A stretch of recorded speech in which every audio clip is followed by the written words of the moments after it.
In a quiet little corner of the countryside surrounded by tall pine trees and the soft hum of nature, there was a cozy cabin that sat right by the edge of a shimmering lake. The cabin wasn't anything fancy, just a simple wooden structure, with creaky floors and mismatched furniture, but it held more meaning than any mansion ever could.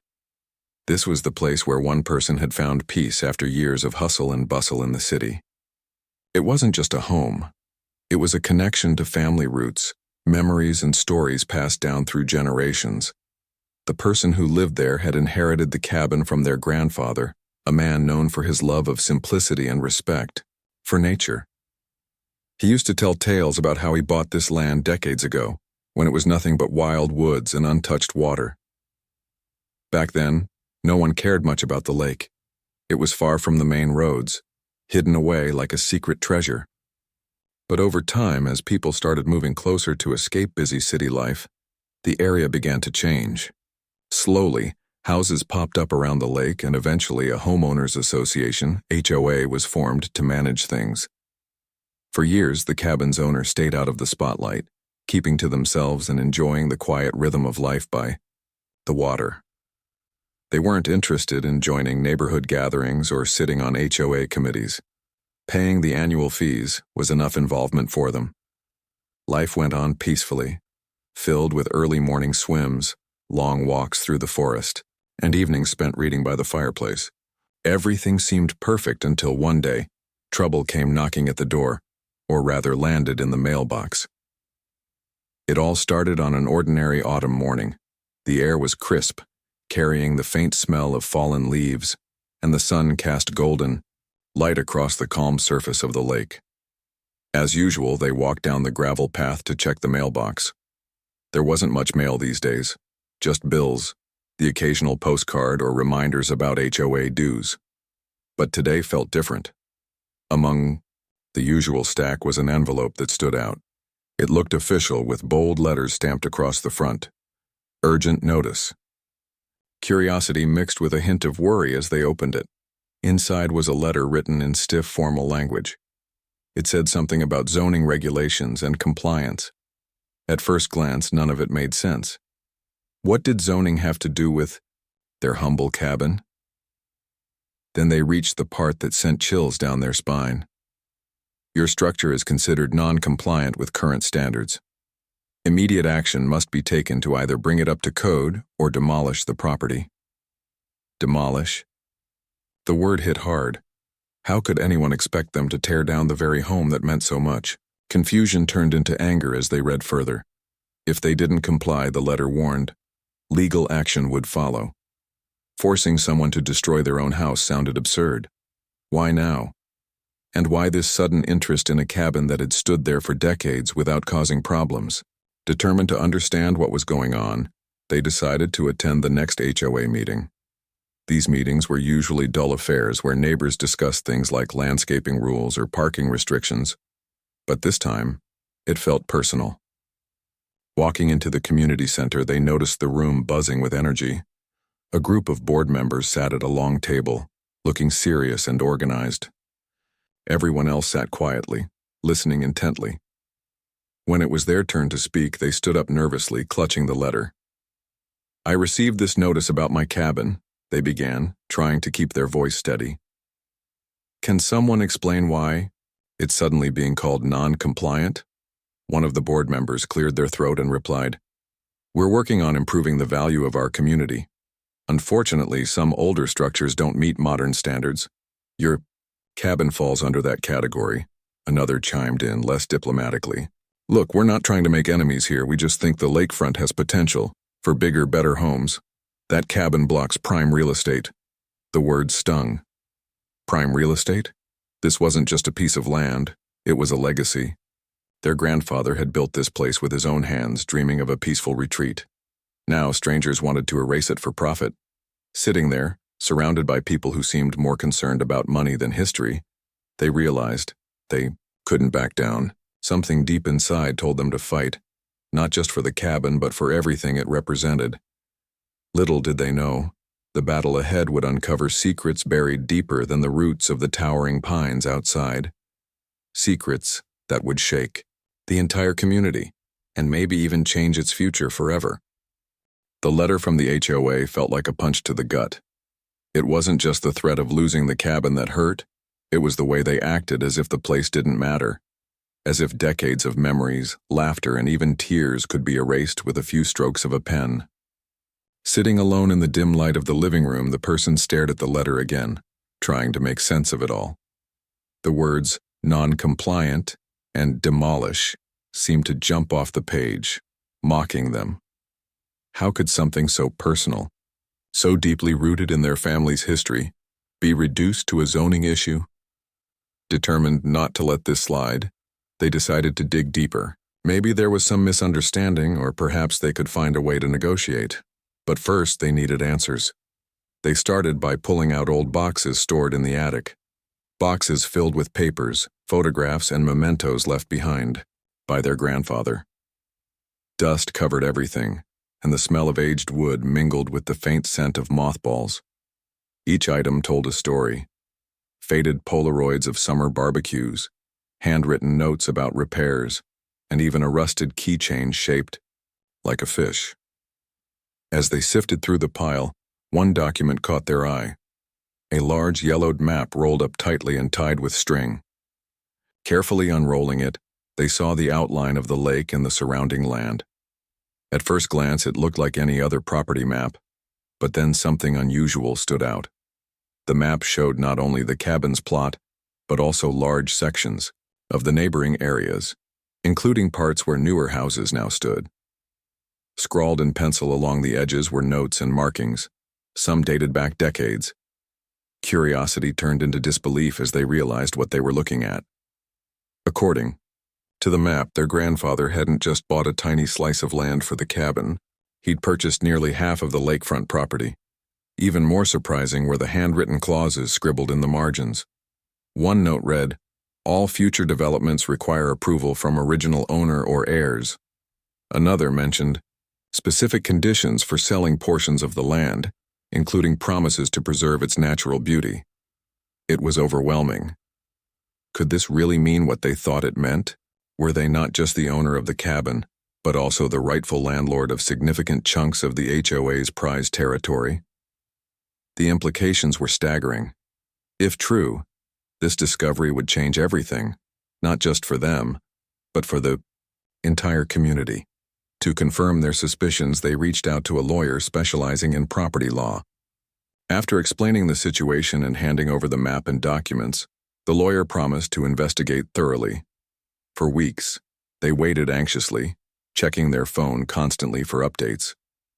During this time, the cabin became both a refuge and a reminder of what was at stake. Every creak of the floorboards, every rustle of wind through the trees felt heavier than before. What if the HOA came knocking again? What if they refused to listen? Finally, the call came. The lawyer's voice was calm but firm. "You're right," he said. "Based on the evidence you provided, your grandfather retained certain rights over the land when he sold portions of it. Those rights include veto power over major changes, like demolitions or new constructions. Essentially, without your permission, the HOA can't proceed with their plans." Relief washed over them, but it was quickly followed by a surge of determination. Armed with this newfound knowledge, they knew they had to confront the HOA head-on. This wasn't just about saving the cabin anymore. It was about standing up for fairness, respect, and the values their grandfather had instilled in them. At the next HOA meeting, they walked in feeling different. Before, they'd been nervous and unsure, but now they carried a quiet confidence. Alongside their lawyer, they presented the map and explained the legal findings. The room fell silent as board members exchanged uneasy glances. Some looked skeptical, while others whispered urgently into their phones, likely consulting their own attorneys. "This changes things," one member finally admitted, though reluctantly. Another tried to argue, claiming the map might be outdated or irrelevant, but the lawyer shut that down quickly. "These documents are legally binding," he said firmly. "Ignoring them won't make them go away." For the first time, the HOA seemed to realize they were dealing with someone who couldn't be pushed around. Instead of bulldozing ahead with their grand plans, they had no choice but to listen. And as the meeting dragged on, an unexpected opportunity arose, an opening for dialogue, compromise, and maybe even collaboration. Walking home that night, the person couldn't help but feel a mix of emotions. There was pride in knowing they'd stood their ground, but also sadness that it had come to this. The cabin wasn't supposed to be a battleground, it was meant to be a haven. Still, they knew the fight wasn't over yet. This was just the beginning of a much bigger conversation, one that would shape not only their future but the future of everyone who called Crystal Lake home. The HOA meeting had ended, but the tension lingered like a storm cloud that refused to break. The person walked back to their cabin, replaying the events in their mind. They'd expected resistance from the board members. After all, no one likes being told they can't do what they want with land they thought they controlled. But the reaction went beyond mere pushback. There was shock, disbelief, and even anger in the room when the map and legal documents were presented. It was as if the ground beneath everyone's feet had shifted. At first, the HOA tried to brush it off. One member leaned forward, his face tight with frustration, and said, "Look, this map might be old, but times have changed. We're talking about modern development here. You can't hold us hostage over something your grandfather scribbled decades ago." Another chimed in, her voice sharp. "If we followed every outdated rule or condition, nothing would ever get done around here." But the lawyer didn't flinch. He calmly explained how property law works, emphasizing that the clauses weren't just scribbles. They were legally binding agreements. "These conditions were part of the original sales contracts," he said. "Ignoring them isn't just unethical, it's illegal. And trust me, you don't want to go down that road." The room fell silent again. Some board members exchanged nervous glances while others stared at the table, clearly trying to process what they'd heard. For years, they'd operated under the assumption that the lakefront belonged entirely to the HOA, or at least to the individual homeowners who paid dues and followed the rules. Now, they were faced with the uncomfortable truth. Someone else held the reins. Walking home, the person couldn't help but feel a mix of emotions. On one hand, there was relief that they finally had leverage, that their fight wasn't hopeless. But on the other hand, there was sadness. Sadness because the people sitting in that meeting didn't seem to care about the history of the land or the stories it carried. To them, it was just real estate, a commodity to be bought, sold, and developed for profit. That night, lying awake in bed, they thought about their grandfather. He'd always been a man of principles, someone who believed in fairness and respect for nature. When he bought the land, he didn't see dollar signs. He saw potential for peace, for family gatherings, for creating memories that would last lifetimes. Selling portions of it hadn't been about making money either. It had been about sharing that vision with others. But somewhere along the way, things had gone sideways. The community that sprang up around the lake had lost sight of those values.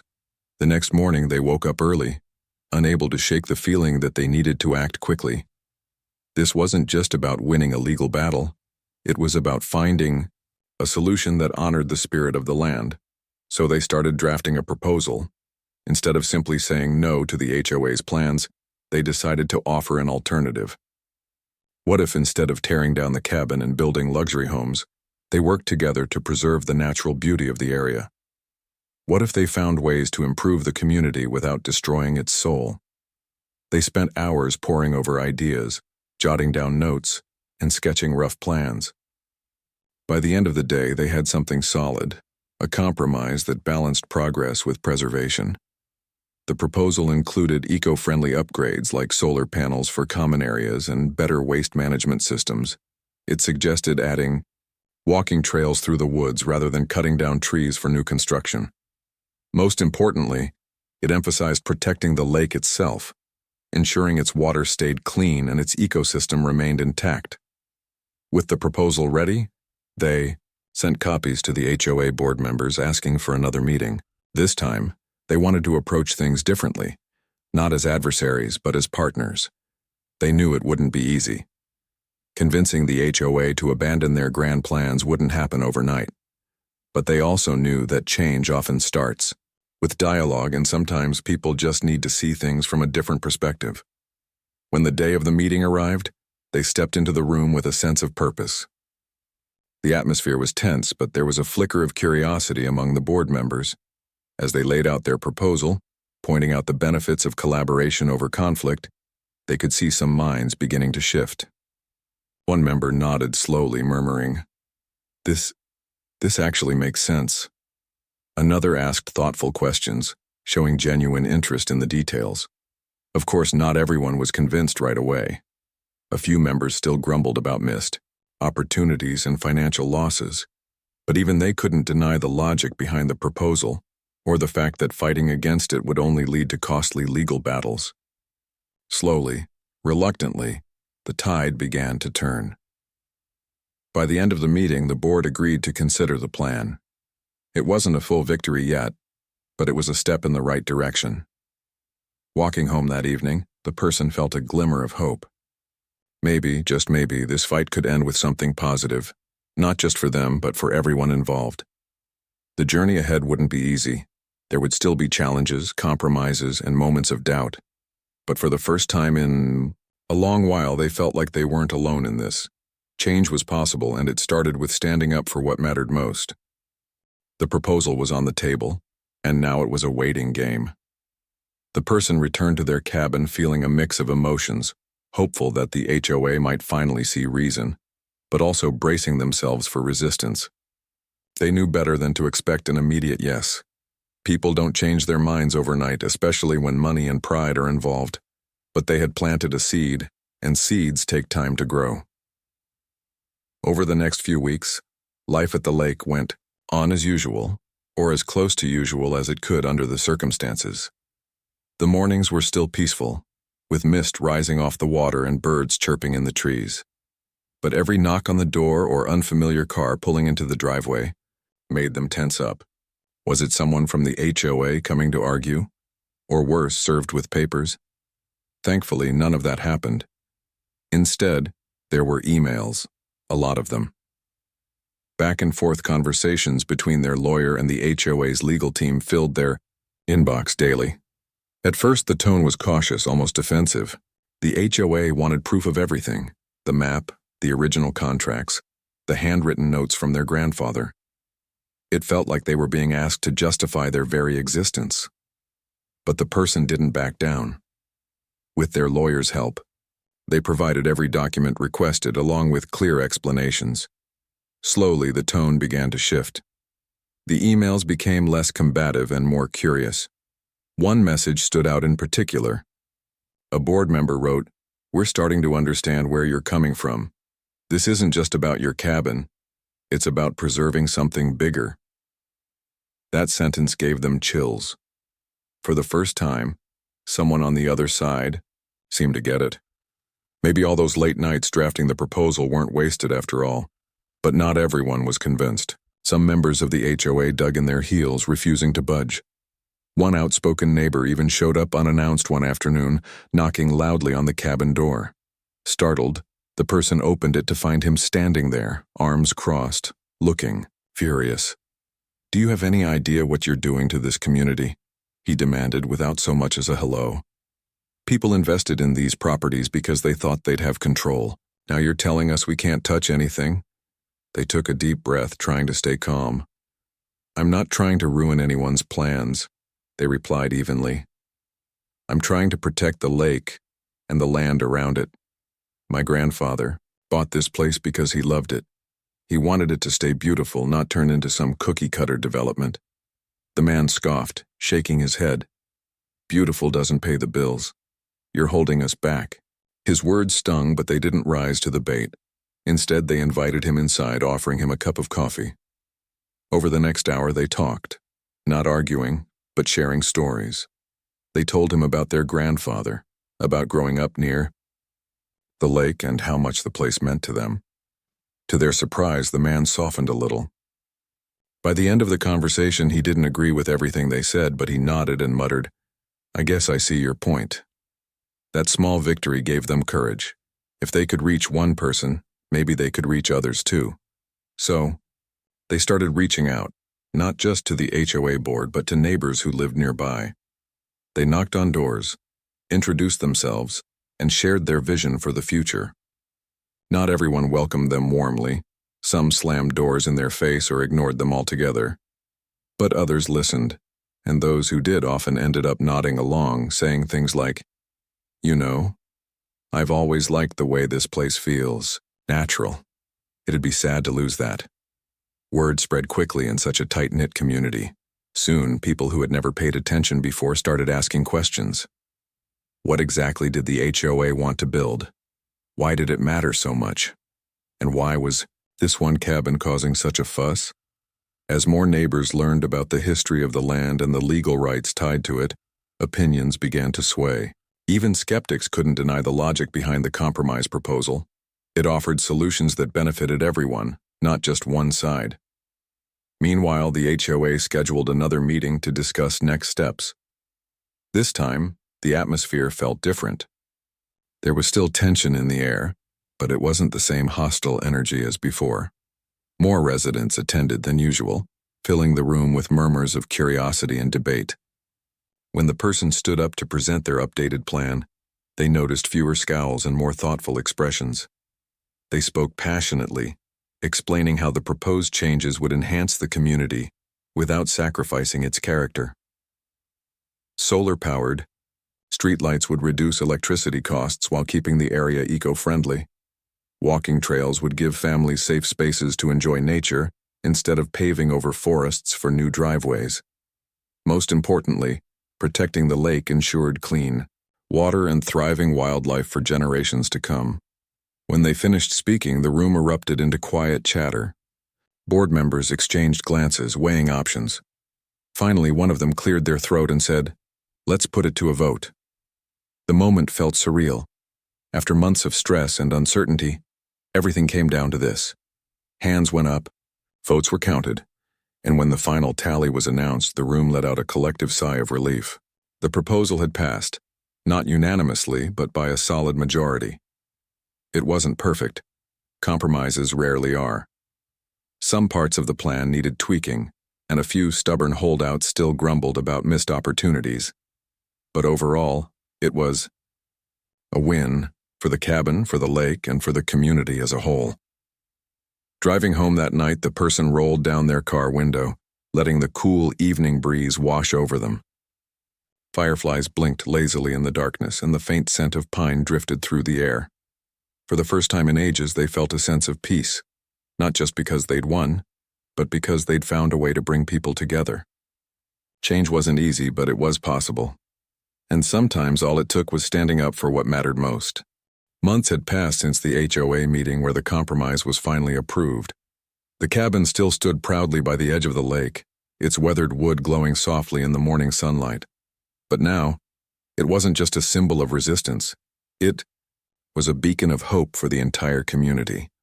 What started as a battle over land and rights had transformed into something far greater, a shared vision for the future. The first signs of change were subtle. One day, while taking their usual walk along the shore, the person noticed workers installing solar-powered lights along the dirt paths that wound through the woods. At first, they weren't sure if it was real or just another dream playing tricks on their mind. But then they saw more. New benches placed strategically under shady trees, freshly painted signs pointing out local wildlife, and even a small kiosk near the lake with information about eco-friendly practices. It was happening.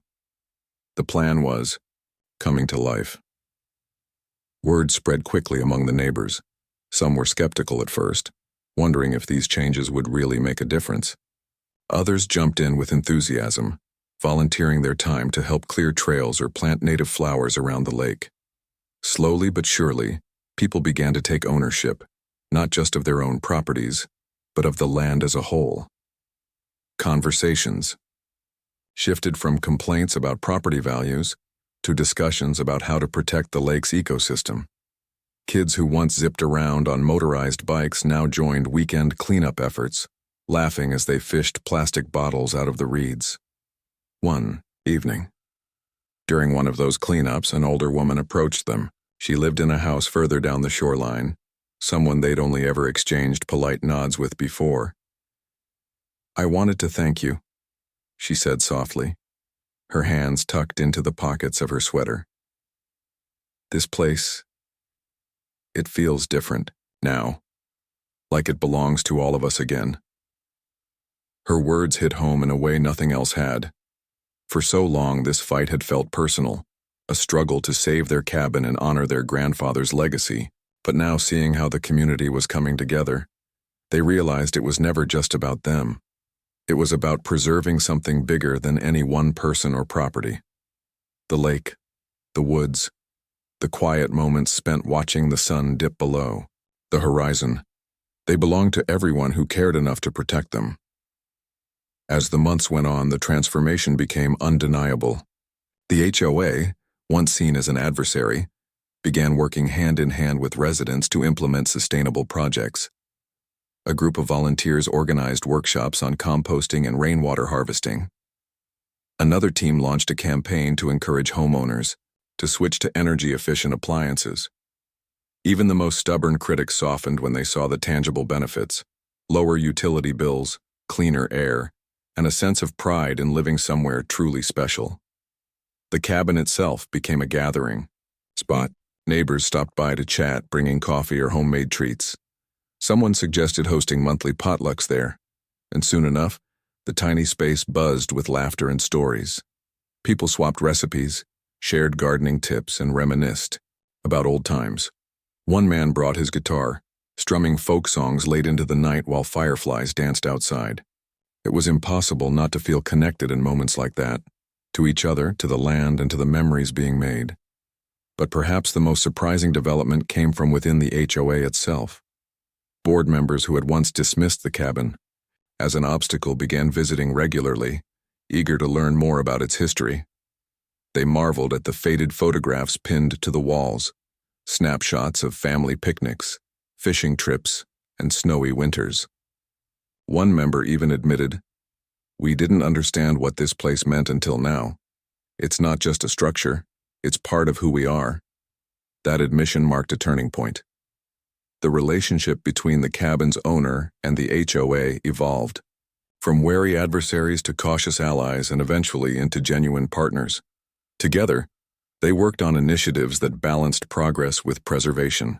When a new family moved in, excited to build their dream home by the lake, the HOA helped them design plans that blended seamlessly with the natural surroundings. No more cookie-cutter developments, just thoughtful, respectful additions that enhanced the area without destroying its soul. For the person at the center of it all, life took on a rhythm they hadn't expected. Days were busier now, filled with meetings, phone calls, and endless cups of tea shared with neighbors. Yet, amidst the chaos, there was a deep sense of fulfillment. This wasn't the quiet solitude they'd cherished for years, but it was something equally precious: belonging. They'd always loved the cabin and the lake, but now they also loved the community that had grown around them. On a crisp autumn afternoon, they sat on the porch, sipping hot cider and watching leaves drift lazily to the ground. The lake sparkled. In the distance, its surface dotted with kayaks and paddleboards. Children played nearby, their laughter echoing through the trees. It was hard to believe this peaceful scene had once been the site of such tension and conflict. Their thoughts drifted back to their grandfather, the man who had started it all. He'd dreamed of a place where people could connect with nature and each other. And somehow, against all odds, that dream had come true. Not exactly as he'd imagined, of course, life rarely works out that way, but in a way that felt authentic and meaningful. As the sun dipped lower, painting the sky in shades of orange and pink, they smiled. The journey had been long and challenging, full of sleepless nights and moments of doubt. But it had also been rewarding beyond measure. They'd fought not just for themselves, but for something greater, for the lake, the land, and the people who called it home. And in doing so, they'd discovered something invaluable: the power of standing your ground, yes, but also the beauty of finding common ground. Sometimes protecting what matters most doesn't mean shutting others out. It means opening your heart and inviting them in.